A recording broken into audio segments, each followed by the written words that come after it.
paz do nosso Senhor e Salvador Jesus Cristo. Amém. Mais um dia, meus irmãos,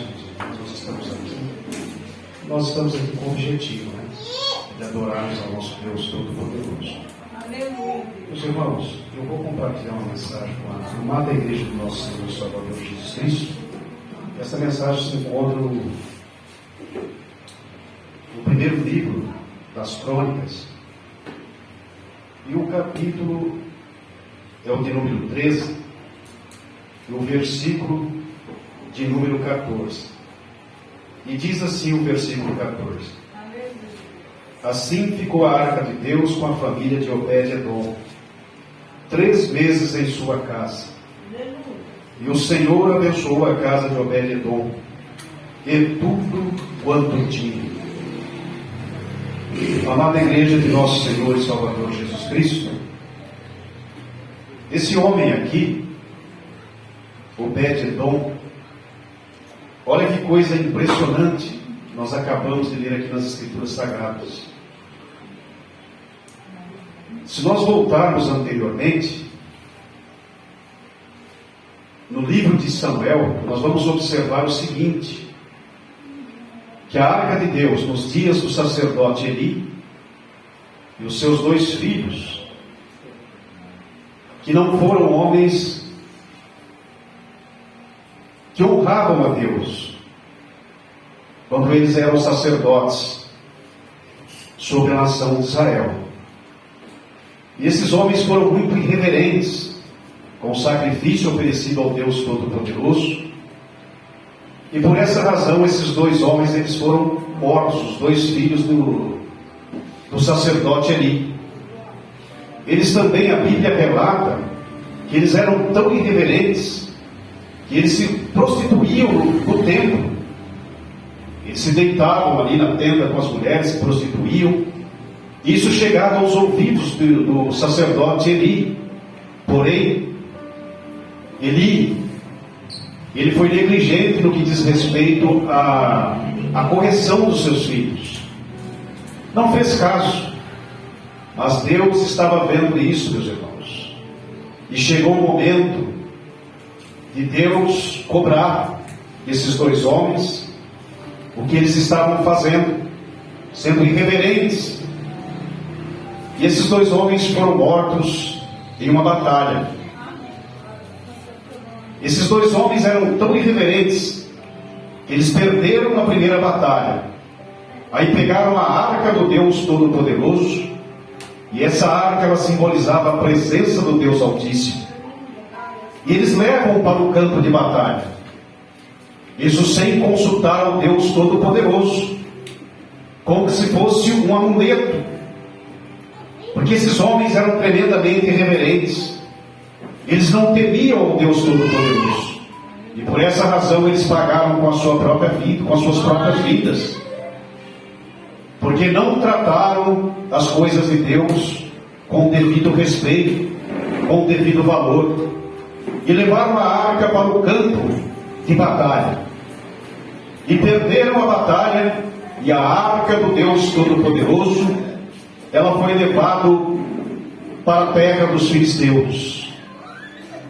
E ali os filisteus pegam essa arca do Deus Todo-Poderoso, também tratando como se fosse um amuleto. O nosso Deus nos proporcionou a vitória sobre a nação de Israel. E eles colocaram no templo de Dagon. E esse Deus, o Deus dos filisteus, Dagon, no dia seguinte ele aparece, ele está caído, com o seu rosto voltado para baixo, diante da arca do Deus Todo-Poderoso. E eles pegam e voltam esse Deus ao seu nicho, ao lugarzinho onde ele ficava ali. E no outro dia, meus irmãos, ele aparece com os seus braços cortados e a cabeça também, mostrando que o nosso Deus, ele é superior a tudo. Não existe outro Deus além do Deus que nós servimos. E eles começam a sofrer também o castigo. Algumas cidades dos filisteus sofrem o castigo. Deus envia diversas pragas. E eles se consultam entre si e dizem assim: nós temos que devolver a arca ao povo de Israel. O nosso Deus é poderoso, meus irmãos.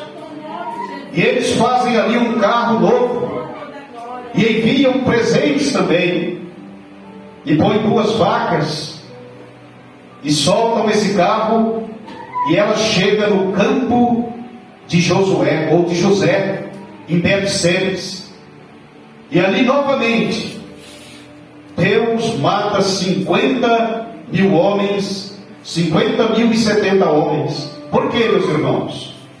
Esses homens, eles abrem a arca, e Deus disse que não era nem para tocar na arca, e nem para abrir a arca e ver o que estava ali dentro. Só os sacerdotes é que podiam conduzir a essa arca, e ainda em suas costas e com os varais. E quando eles estavam conduzindo essa arca, eles não podiam tocar na arca. E são punidos esses homens, 50.070 homens.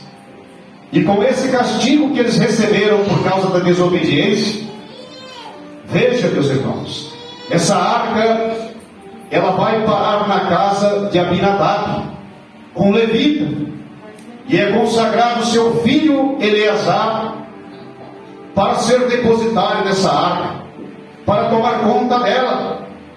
E a arca passa 20 anos na casa desse levita, e não acontece absolutamente nada.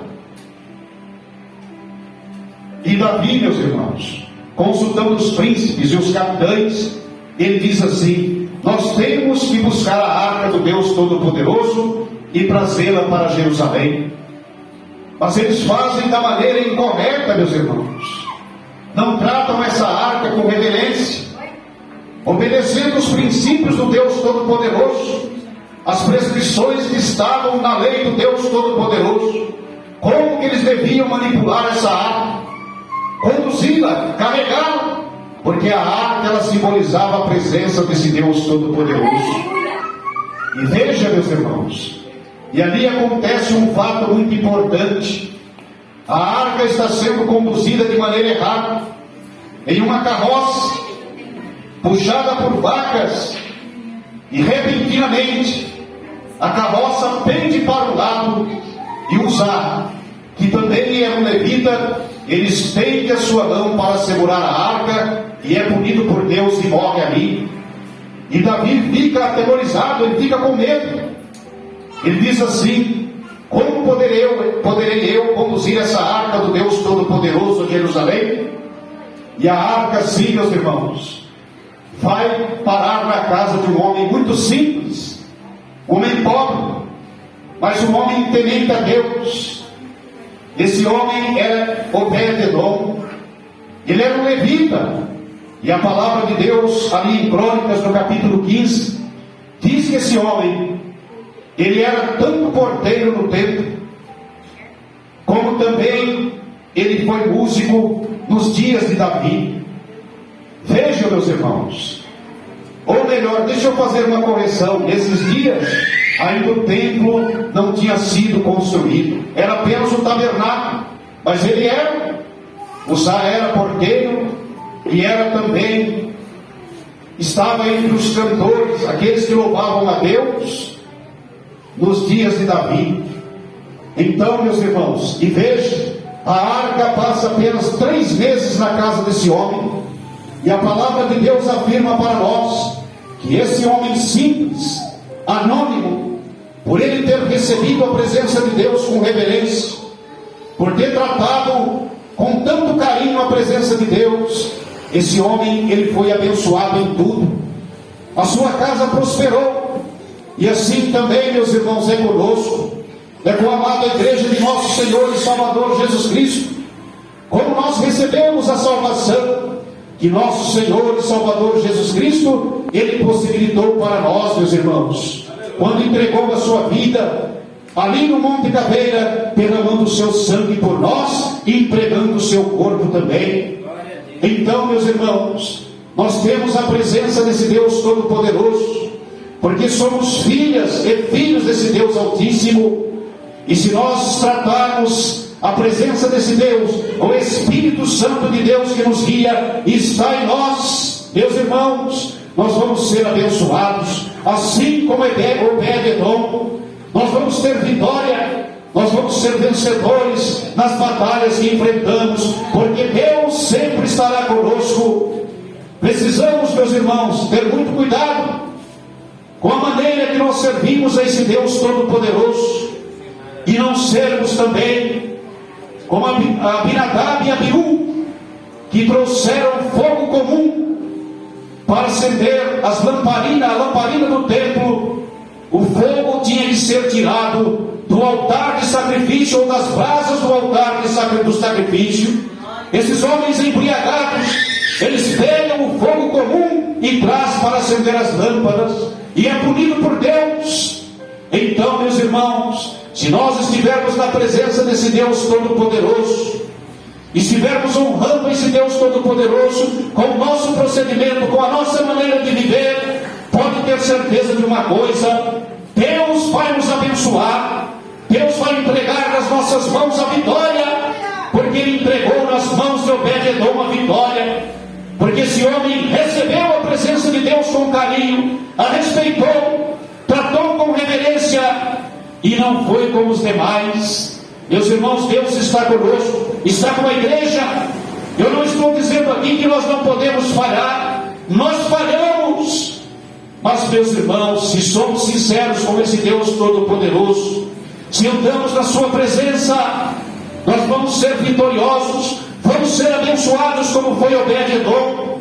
Deus está com a sua amada igreja, sim, e Deus tem abençoado a sua igreja e vai continuar abençoando, porque ela trilha pelos caminhos desse Deus Todo-Poderoso, ela vive segundo os princípios desse Deus Todo-Poderoso, e tem cuidado para não se misturar com o mundo, para não se corromper e manter alvas as suas vestiduras.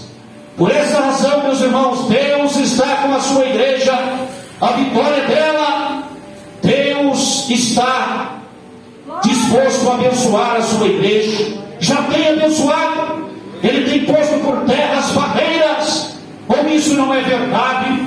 Até aqui nós não estamos de pé. É Deus que está conosco, nos abençoando, nos livrando do mal e nos dando vitória, e vai continuar abençoando a igreja amada de nosso Senhor e Salvador Jesus Cristo. Graças a Deus, e Deus seja sempre louvado, em nome de nosso Senhor e Salvador Jesus Cristo. A Isabelle está com oportunidade? Glória a Deus!